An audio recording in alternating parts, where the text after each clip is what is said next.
My daughter-in-law kicked me out. I fell to my lowest, then rose to take back everything she stole.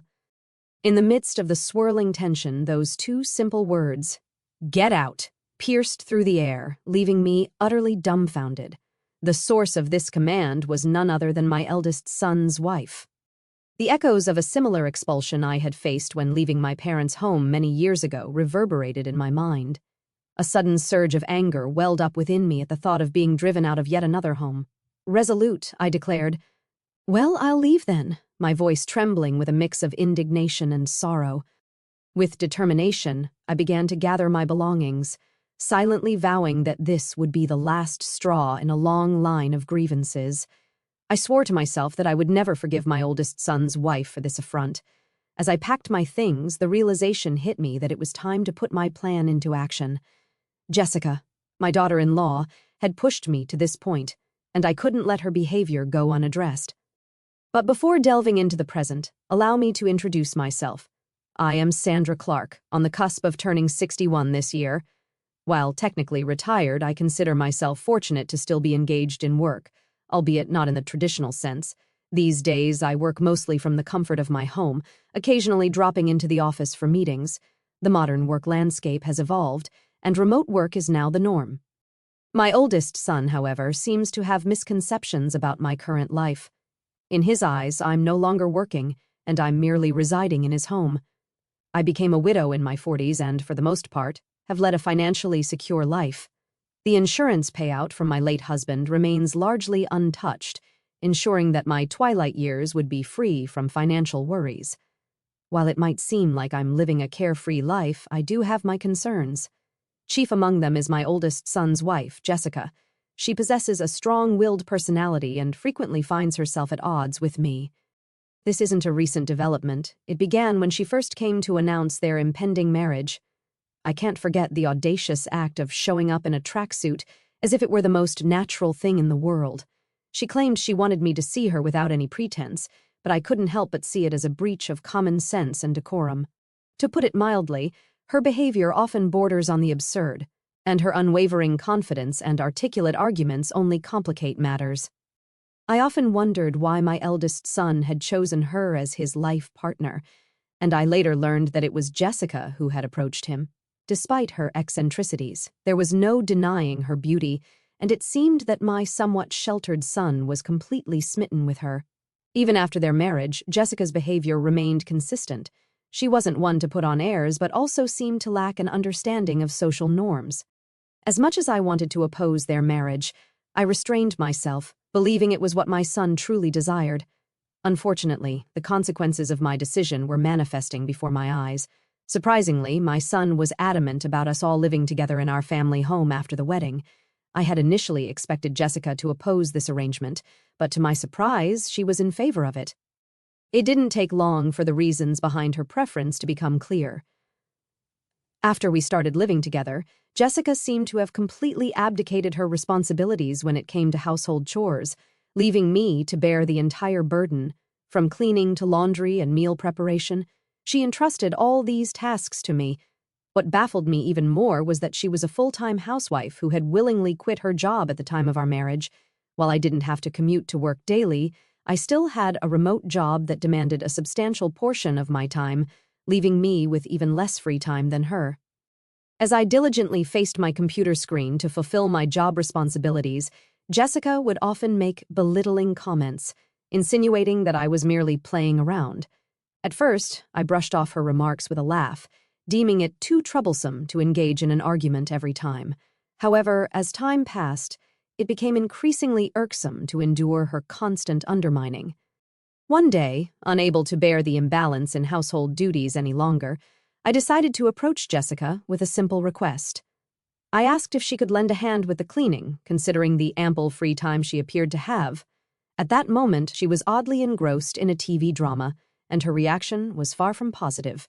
With a deeply disgusted expression, she sighed dramatically and retorted, "The reason I don't involve myself in housework is for your sake, dear. Why can't you understand? It's disheartening that you can't appreciate my thoughtfulness."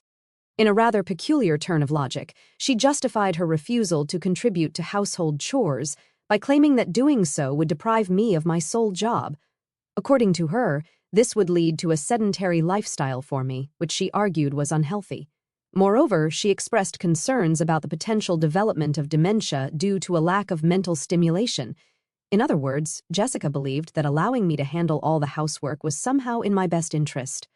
Her reasoning bordered on the absurd, and I couldn't help but shake my head in disbelief. In an attempt to lighten the situation, I reminded her, "We decided to live together so that you can make sure I don't slack off, dear." Her response, delivered with a half smile, left me utterly speechless and confounded. It was in that moment that I began to deeply regret our decision to cohabitate. Every day felt like an ordeal, as I found myself laboring over household chores under Jessica's watchful eye.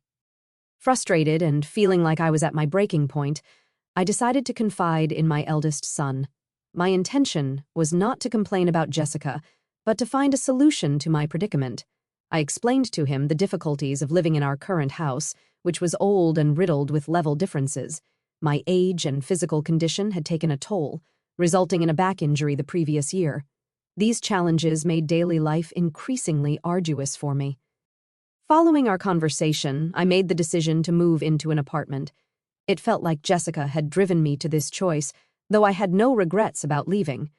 The new apartment I secured was a rental, and while I initially thought it might be too spacious for me to live alone, I ensured that it had enough room for my grandchildren to stay over in the future.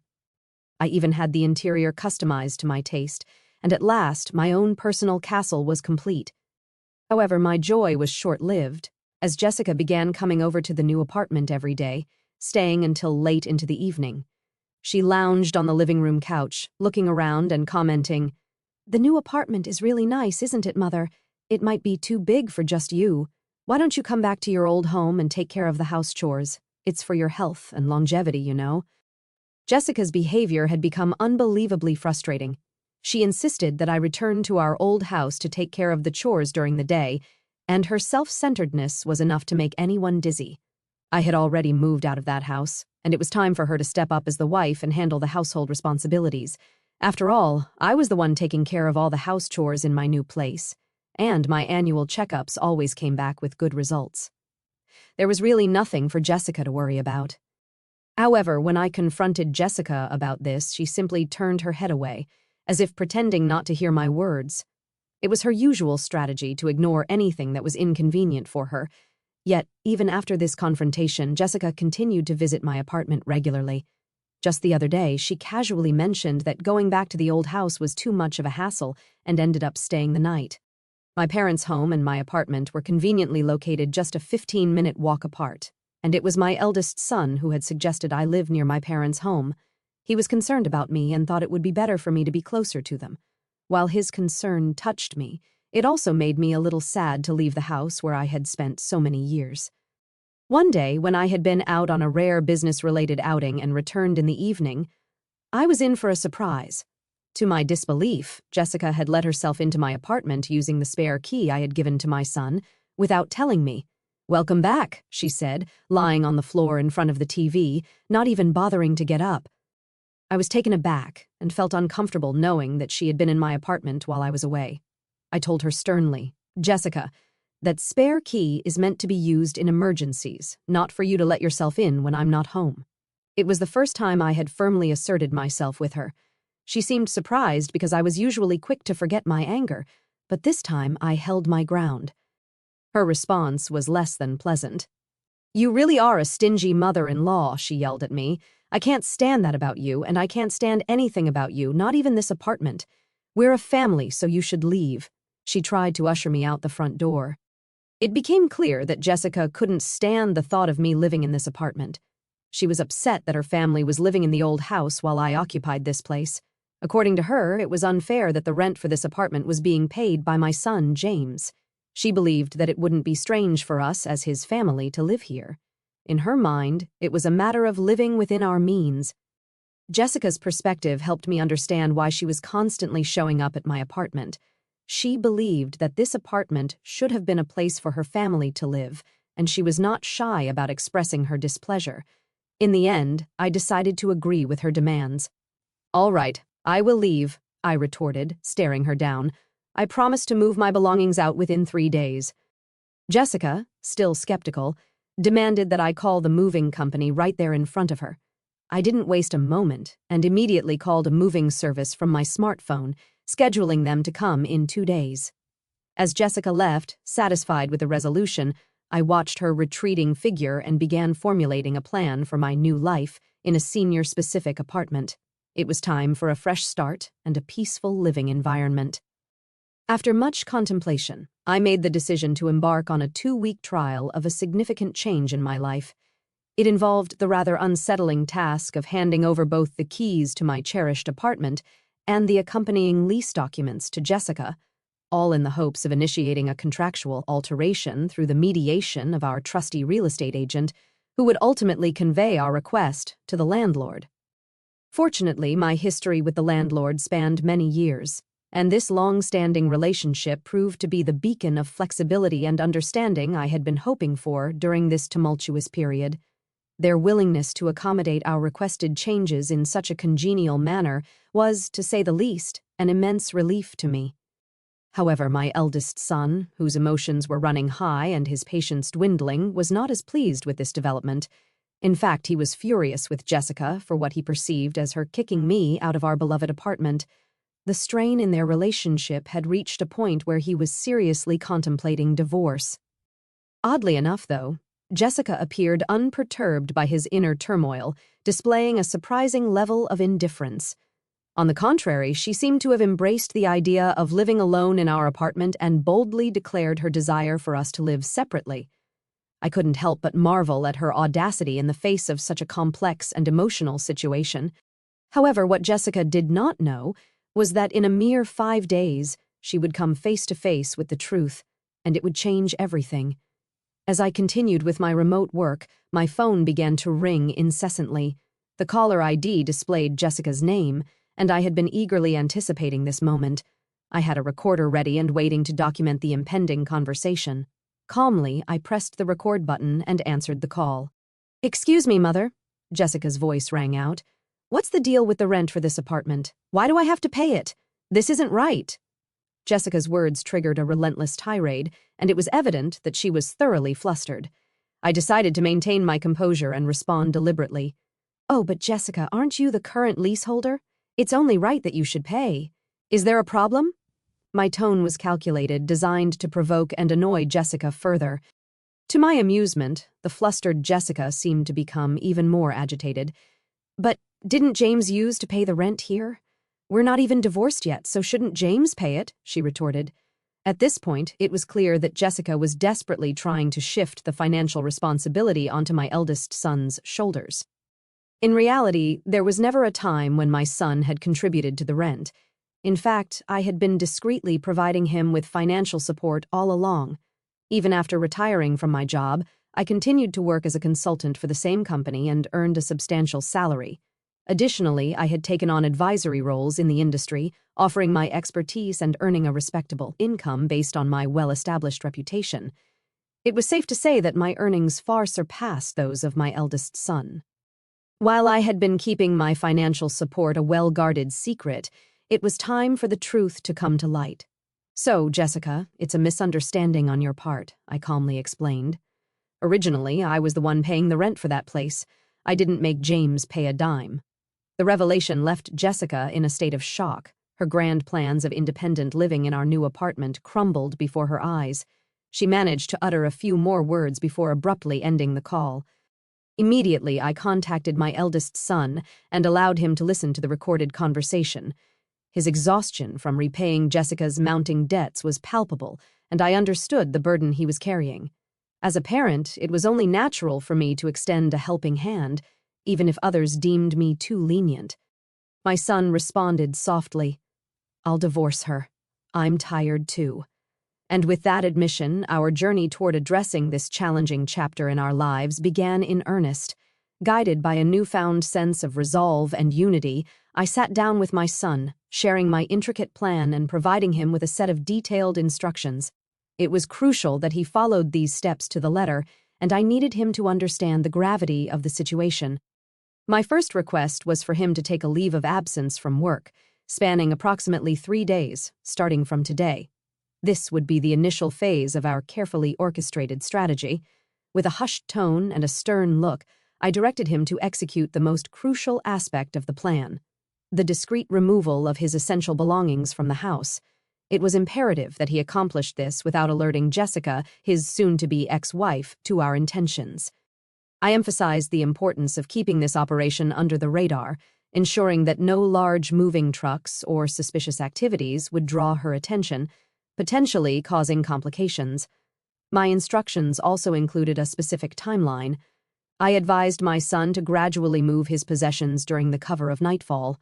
The destination for these crucial items was carefully chosen: a single-family home, hidden from Jessica's knowledge. I had scoured the area extensively to find this discreet location, which would serve as his final dwelling. Our plan was designed to unfold discreetly, shrouded in secrecy, with each step executed meticulously to minimize any potential hiccups or interruptions. 3 days later, we would put our strategy to the test. Then, as anticipated, the phone rang once more, and the caller ID displayed Jessica's name. This time, her voice was laden with an even greater sense of urgency and agitation. Curiously, I greeted her, maintaining an intentionally relaxed and composed tone. But it was clear that Jessica was on the verge of panic. Her distress was palpable, and her words tumbled out in a rush. "Mother, our house is up for sale, and I received a call from my parents. They informed me that my belongings have arrived at their house." What does this mean? It became apparent that my eldest son had followed through with my instructions precisely. He had relocated Jessica's possessions to her parents' house and listed the house they once shared for sale, leaving it empty. The landlord had promptly issued an ultimatum, stating that if the rent remained unpaid, Jessica would need to vacate the premises. The situation had escalated quickly, and Jessica was now in a state of near hysteria. With a sense of finality in my voice, I responded, "Jessica, there are a few things I want to correct." The time had come to address all the pent-up frustration and grievances that had accumulated over time. "Firstly, I am no longer your mother-in-law," I asserted firmly. "Yesterday, James filed for divorce, as you signed the papers, didn't you?" The divorce had been a long time coming, primarily because of Jessica's habit of using divorce as a weapon to manipulate my eldest son. I explained that my son had signed the divorce papers and officially submitted them to the city office. It was a bold step, given his deep love for Jessica when they initially married. However, he had come to realize that her constant threat of divorce was an unhealthy pattern, one that had left him with no alternative. "The divorce papers have been formally accepted," I added, emphasizing the irrevocable nature of the situation. "You always said to James that you could divorce any time. Aren't you satisfied now that things have gone your way?" My voice was calm, but the tension hung in the air. On the other end of the line, Jessica seemed to be holding her breath, searching for words to respond. Frustration must have been coursing through her veins, as she was unable to articulate a retort. Moreover, I couldn't help but express genuine concern for her post-divorce prospects. I pointed out the practical challenges she would face, including her financial situation and the costs associated with relocation. "How did you even manage to pay this amount?" I inquired, genuinely surprised. Jessica's frustration was no longer concealed. It erupted into a tirade of anger and curses directed at me. In that moment, it was clear that our carefully orchestrated plan had unfolded precisely as intended, though the repercussions were unfolding in ways that no one could have predicted. She spoke of her union with my son in a manner that was nothing short of confounding. According to her, the marriage was a consequence of her late husband's inheritance, which she asserted was now under her stewardship. In a tone that pierced the air, she vehemently declared her inability to so much as budge a single penny from this newfound wealth. It was as if she had been bound by some invisible financial straitjacket. The anguished cry that followed was a stark contrast to her earlier tumult. Her grievances flowed freely as she lamented the unfortunate turn of events. It was evident that her matrimonial ties had been forged under the weight of insurmountable debts. I chose not to intervene, allowing my son to eavesdrop on this exchange, understanding that it might serve as valuable evidence in case of a future divorce. As Jessica's tirade continued, I patiently waited for it to run its course, a task that demanded significant endurance. For approximately a quarter of an hour, she ranted unabated, her words like a storm of frustration and discontent. Then, something shifted. The tone of her voice softened, and the anger that had once consumed her gave way to desperate pleas. She confided in me, revealing her disconnection from her own family, who had disowned her due to her profligate spending and borrowing habits. Tearfully, she begged for assistance, her voice quivering with vulnerability. As I listened, I couldn't help but feel a pang of sympathy for her, though I remained steadfast in my resolve to view her predicament as a consequence of her actions. Apologies and regrets, it seemed, held little sway over our relationship now. We were, after all, strangers, and there was little more to be said. With a curt farewell, I ended the conversation, finally exhaling a sigh of relief. However, the drama did not end there. My eldest son later informed me that Jessica had caused a scene at his workplace, leading to the involvement of law enforcement. Upon returning home, he discovered that she had been forcibly locked out of their shared apartment, with the landlord having changed the locks during her absence. It appeared that she had been attempting to reach us, but we had preemptively disconnected our phones and changed our numbers. Jessica's desperation must have been palpable when she found herself unable to communicate with us. She was left with no choice but to turn to her estranged family for help. However, her return home was met with a cold reception, as her family had left her belongings, which I had sent to them, exposed to the elements in the backyard. Adding insult to injury, the unpaid rent for her apartment had been billed to her parents, further stoking their anger. Rumors began to circulate that Jessica had found refuge in an apartment provided by an organization that supported the homeless. The stark change in her circumstances became evident when I crossed paths with her on the street. Her once vibrant hair had turned a ghostly white, and her skin had lost its luster, a testament to the stress she had endured. Observing her transformation underscored how profoundly living conditions could impact a person's well-being. It was a stark reminder of the consequences of one's choices. As for me, I had settled into a new life in a house purchased with my late husband's inheritance. It was a duplex, ensuring that my son could remarry should he choose to do so. We shared meals, but otherwise he managed his affairs independently. The money from the sale of my parents' home was carefully preserved for future needs, earmarked for my son and his prospective wife, and, of course, any future grandchildren. In the tranquility of my new abode, I nurtured an English garden, a long-held dream. On days when work did not demand my attention, I would tend to the yew trees and herbs, finding solace and purpose in their growth. This new life, brimming with hope, had become my daily routine, a testament to the resilience of the human spirit and the possibility of renewal.